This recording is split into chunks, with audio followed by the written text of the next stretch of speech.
Selamat mendengarkan.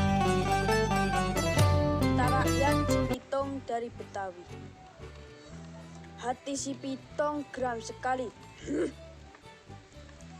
Pada sore ini, ia kembali melihat kesewenang-wenangan para tenteng Babah Lim, tuan tanah di daerah tempat tinggal si Pitung. Dan tenteng-tentengnya untuk merampas harta. Si Pitung bertekad ia harus melawan para tenteng Babah Lim. Naipin, seorang ulama terhormat, berilmu tinggi. Haji Naipin berkenan untuk mendidik si Pitung karena beliau tahu waktunya. Ya, si Pitung memang terkenal rajin beragama. Tutur kata sopan dan ia selalu patuh kedua orang tuanya. Beberapa bulan kemudian si Pitung telah menguasai segala ilmu yang diajarkan oleh Haji Naipin. Haji Naipin berpesan, "Pitung, aku yakin kau bukan orang yang sombong. Gunakan ilmumu untuk membela orang-orang yang tertindas. Jangan sekali-kali kau menggunakannya untuk menindas orang lain." Si Pitung mencium tangan Haji Naipin lalu pamit. "Iya, aku akan berjuang melawan Belanda, Babah Lim, dan centeng-centengnya. Hai anak muda, lepaskan mereka!" teriak si Pitung ketika melihat tenteng Babah Lim sedang memukuli seorang pria yang melawan mereka. "Hahaha, hai anak muda, siapa kau berani menentangkan kami?" tanya salah satu tenteng itu.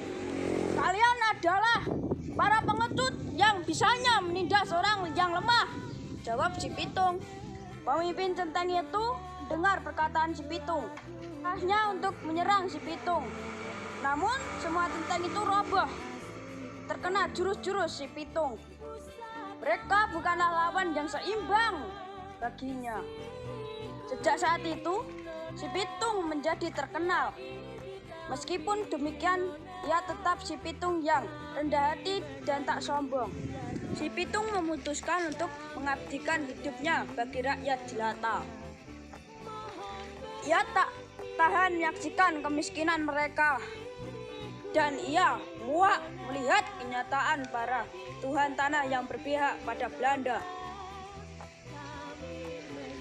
Suatu saat, ia mengajak beberapa orang bergabung dengannya. Rakyat jelata memuji kebaikan si Pitung. Sebaliknya, pemerintah Belanda dan para tuan tanah mulai geram. Apalagi banyak perampokan lain yang bertindak atas nama si Pitung. Padahal mereka bukanlah anggota si Pitung. Pemerintah Belanda kemudian mengeluarkan perintah untuk menangkap si Pitung meskipun menjadi buronan. Si Pitung tak geram. Ia tetap merampok orang-orang kaya dengan cara berpindah tempat agar tak mudah ditangkap. Kesal tak bisa menangkap si Pitung, pemerintah Belanda menggunakan cara yang licik. Mereka menangkap Pak Piun dan Haji Naipin, salah satu pejabat pemerintah Belanda yang bernama Stadhen mengumumkan bahwa kedua orang tersebut akan dihukum mati jika si Pitung tak menyerah. Berita itu pun sampai juga ke telinga si Pitung. Ia tak ingin ayah dan gurunya mati sia-sia. Ia lalu mengirim pesan pada Stadhen. Si Pitung bersedia menyerahkan dirinya jika dan ayah dan gurunya dibebaskan. Stadhen menyetujui pemerintahan si Pitung Akhirnya si Pitung muncul, melepaskan Haji Naipin, dan kau bebas menangkapku, kata si Pitung. Pitung, kau telah meresahkan banyak orang dengan kelakuanmu itu. Untuk itu, kau harus dihukum mati, kata Sekadhen. Sudah mau mati, masih sombong juga.